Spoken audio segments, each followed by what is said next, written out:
Hey everybody, Felix Staffelbaker here.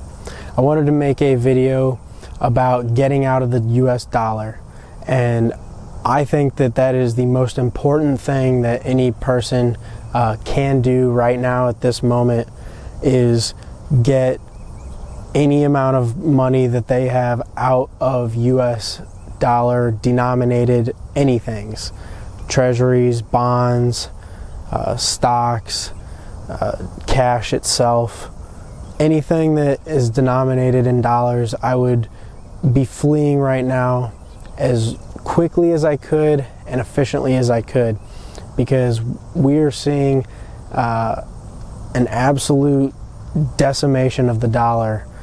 Especially this year alone, we've seen just trillions and trillions printed, and what we're really seeing is people are fleeing the dollar, and they're fleeing it in a lot of crazy ways, and they're actually fleeing it to any possible avenue that they can find that will either hold their value of their dollars or increase the value of their dollars. And we're seeing this all over.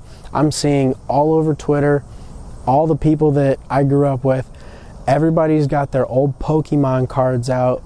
And yes, there are some very valuable Pokemon cards, but right now it is also in a speculative mania because they're scarce. You can't reproduce them.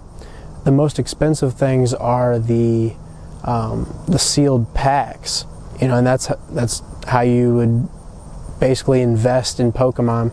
Some of the cards that are graded are what people are investing in as well, but investing in just somebody's cards that are in a binder, nobody's going to be buying energy cards or anything weird like that. So, people are buying the really high-end, expensive, rare, verifiably scarce assets. And I mean, they are calling them assets because people are investing in them, but they're fleeing the dollar. And what that's doing is causing them to just go anywhere they can find where people are accepting that value. And right now, Pokemon cards are hot, and that happens to be what people are accepting for it. But I think that really soon, those same people are going to be flooding into Bitcoin, because they're going to see that not only will they make more money by holding, Bitcoin, but they'll be able to use it for anything. Everybody will be wanting Bitcoin, so it'll be more of a level playing field for everybody across the board, and you'll see so many more people get involved. But we're seeing people just fleeing everywhere, and the fact that they would have to find value in Pokemon cards, not that some aren't valuable, but that the dollar is so weak that just regular people who would never invest. For example, Logan Paul, dude's got a ton of money.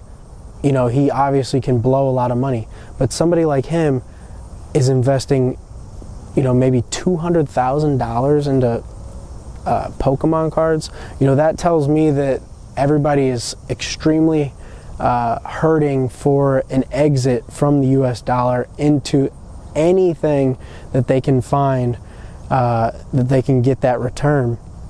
Bitcoin is going to be the absolute thing that will give them that return. And then once people find Bitcoin, they're going to look and see the returns that people have made in altcoins like EOS and a handful of other tiny cryptos, some like the ones in my portfolio.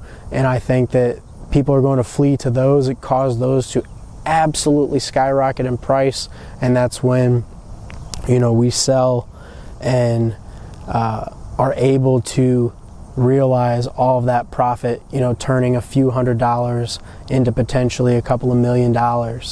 And I think that, we're right at that moment where it's going to start happening. People are going to start flushing over from other assets where it's maybe not holding up, because, you're in a bubble now with Pokemon. That bubble may burst, and all the value may drop in a matter of overnight, or within a very short period of time, quicker than you can sell or get out of the market. And so I think that even if we see some of that happen, that will even more cause people to run over to Bitcoin. Other example would be like the country Cyprus in like 2013. They were having bail-ins where the government was just stealing all their money from their bank account and taking money from their pensions, and people were fleeing into Bitcoin and causing Bitcoin to skyrocket in price as well. So people were able to hold the value of their dollars and not get them stolen because they were able to hold the Bitcoin in their own possession. They held the keys. They were able to keep that from whoever would want to take it. They didn't have to give that up or lose that or anything. So I think that people are fleeing the dollar, and that's good. People need to get out of the dollar, absolutely, and then they need to invest into very scarce assets like Bitcoin. And I just wanted to put that out there. Staffelbaker out.